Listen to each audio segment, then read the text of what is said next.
नमस्कार सभी को, मैं Navneet Gautam classes of physics में आप सभी का स्वागत करता हूं।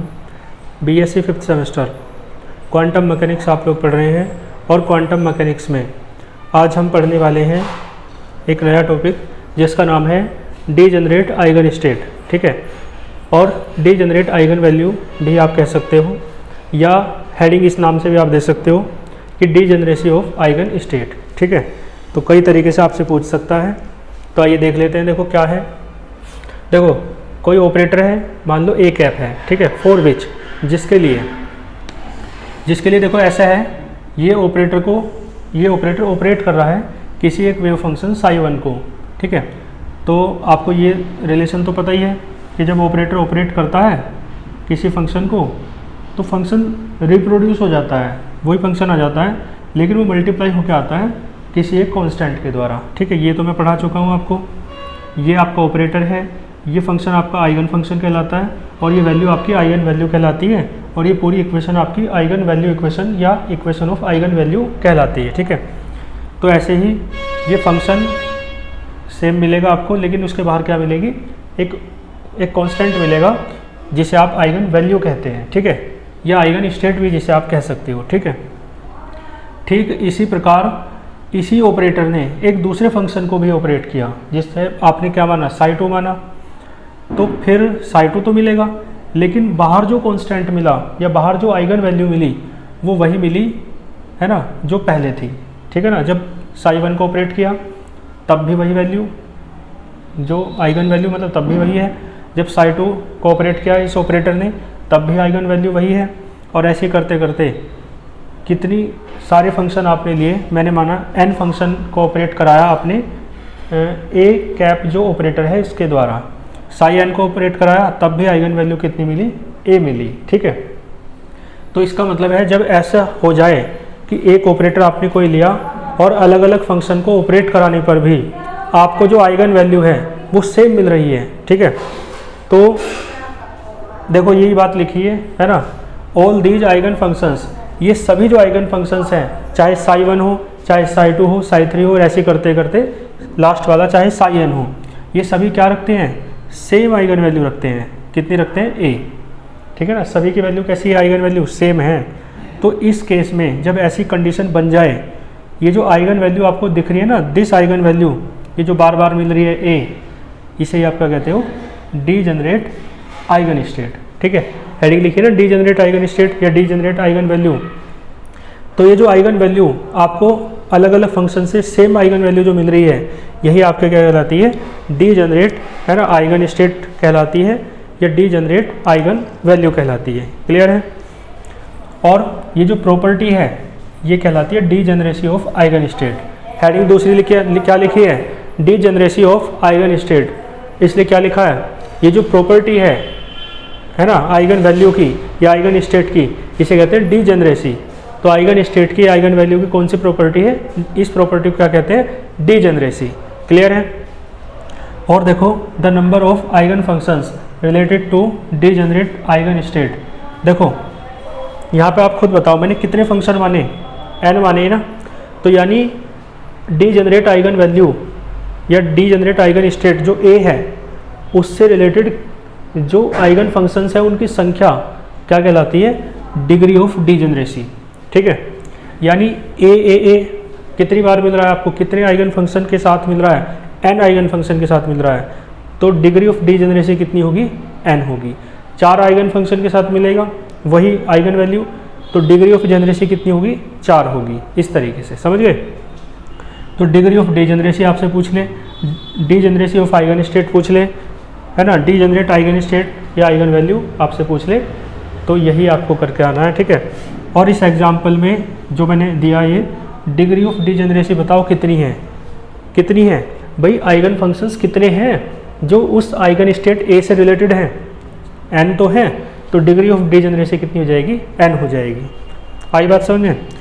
और इसे आप डिग्री ऑफ डीजेनरेसी n है, इस बात को आप ऐसे भी कह सकते हो, सो दिस आइगन वैल्यू, ये जो आइगन वैल्यू है a, ये कैसी है, n फोल्ड जनरेट है, n फोल्ड जनरेट भी इसे कहते हैं। ठीक है, n fold generate eigen value कह दो इसका क्या मतलब है कि डिग्री ऑफ जनरेसी कितनी है, डिग्री ऑफ डिजेनरेसी कितनी है, n है। ठीक है, तो डिग्री ऑफ डिजेनरेसी n है ऐसा कह दो, या n फोल्ड जनरेट है आइगन वैल्यू ऐसा कह दो, बात एक ही है। ठीक है, तो ये था आपका डीजेनरेट आइगन स्टेट। इसके बाद पढ़ते हैं नॉन डीजेनरेट। इसका आप एक स्क्रीनशॉट ले लीजिए। ठीक है जी, इसके बाद आप देख सकते हैं, देखो नॉन डीजेनरेट आइगन स्टेट। ठीक है, तो डीजेनरेट आप पढ़ चुके, नॉन डीजेनरेट आसान है उससे भी। तो नॉन डीजेनरेट आइगन स्टेट कह दो या नॉन डीजेनरेट आइगन वैल्यू कह दो। ठीक है, और इसे आप इस तरीके से भी आपसे पूछ सकता है कि non degeneracy of eigen state. ठीक है, क्लियर है। तो इस तरीके से देखो मैंने बताया था कि जब आप किसी एक ऑपरेटर को ऑपरेट कराते हो अलग अलग फंक्शन के द्वारा, अलग अलग फंक्शन के साथ, है ना, और आइगन वैल्यू सेम मिलती है तो उसे डीजेनरेसी कहते हैं प्रॉपर्टी को। और इस प्रकार जो आइगन वैल्यू मिलती है उसे डीजेनरेट, है ना, आइगन वैल्यू या आइगन स्टेट कहते हैं। ठीक है, अब यहाँ पे देखो क्या है, तो लेट एन ऑपरेटर, वही बात है, ऑपरेटर है कोई एक ऐप, है ना, वो ऑपरेट कर रहा है किसी फंक्शन साई1 को, तो ये मिल रहा है। ठीक है, हर बार एक ऐप मिल रहा था, लेकिन कोई फंक्शन ऐसा मिला जैसे मान लो साई3। ठीक है, पहले वाला ही एग्जांपल है, लेकिन बस मैंने इसमें साई3 वाला जो केस है उसे चेंज कर दिया बस, है ना। तो यानी सारे, देखो ध्यान देना, ऑपरेटर के साथ सभी फंक्शंस को ऑपरेट कराने पर जो आइगन वैल्यू मिल रही थी वो ए मिल रही थी, लेकिन कोई एक ऐसा रहा फंक्शन साई3 जिसे जब आपने ऑपरेट कराया एक ऐप के साथ, ऑपरेटर के साथ, तो आइगन वैल्यू ए नहीं मिली, कुछ चेंज मिलती है, कुछ अलग मिली। ठीक है, तो वो आइगन वैल्यू मैंने क्या मान ली, बी मान ली, कोई दिक्कत। ठीक है, और बाकी में सब में सेम मिल रही थी। ठीक है, तो in the above eigen states, ये अलग अलग आइगन स्टेट्स है, आइगन स्टेट्स मतलब आइगन वैल्यू, तो ये अलग अलग है ना सब, है ना, ये सब ए है और ये बी है, इस तरीके से, यानी सभी के बारे में बात हो रही है।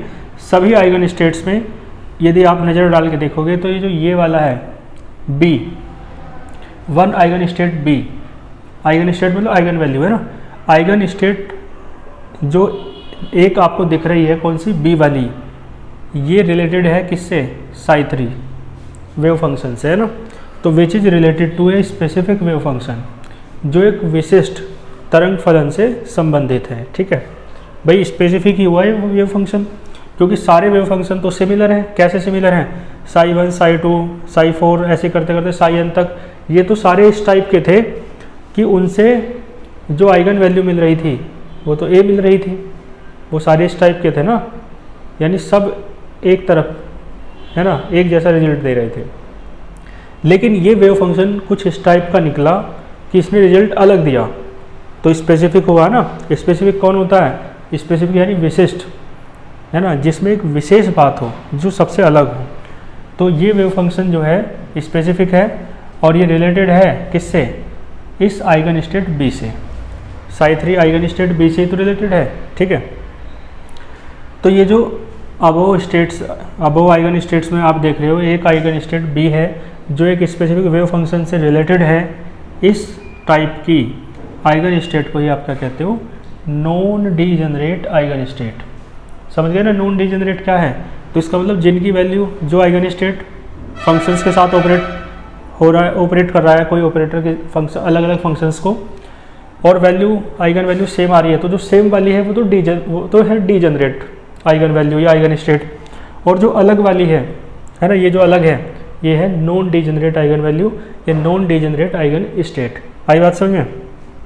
तो ये जो ये है अलग वाली, ठीक है, जो किससे जुड़ी है, स्पेसिफिक वेव फंक्शन से जुड़ी है। ठीक है, क्लियर है, यही क्या कहलाती है आपकी नॉन डीजेनरेट आइगन स्टेट। आई बात समझ में। और मैंने बताया इसकी जो ये प्रॉपर्टी है ये क्या कहलाएगी, नॉन डीजेनरेसी। जैसे उसकी प्रॉपर्टी वो क्या कहलाती है, डीजेनरेसी, तो ये जो प्रॉपर्टी है ये क्या कहलाएगी, non degeneracy of eigen state. ठीक है, ये नॉन डीजेनरेसी है आइगन स्टेट की। क्लियर है। तो इस तरीके से चाहे आपसे नॉन डीजेनरेट आइगन स्टेट पूछे, नॉन डीजेनरेट आइगन फंक्शन पूछे, या non degeneracy of eigen state पूछे, ठीक है, आपको यह करके आना है। ठीक है, तो इस तरीके से आइगन करा डीजेनरेट, ठीक है, और नॉन डीजेनरेट, दोनों टाइप के आइगन स्टेट्स या दोनों टाइप के आइगन फंक्शन, आइगन वैल्यूज़ मैंने आपको बताई, ठीक है। साथ में डिजेनरेसी पूछे, चाहे नॉन डिजेनरेसी पूछे आइगन स्टेट की या आइगन वैल्यू कह दे, है ना। आइगन स्टेट और आइगन वैल्यू एक ही बात है, याद रखना, ठीक है। तो इस तरीके से ये आपका टॉपिक कंप्लीट होता है, ठीक है। तो मिलते हैं फिर नेक्स्ट लेक्चर में नेक्स्ट किसी टॉपिक के साथ, तब तक के लिए ऑल द वेरी बेस्ट।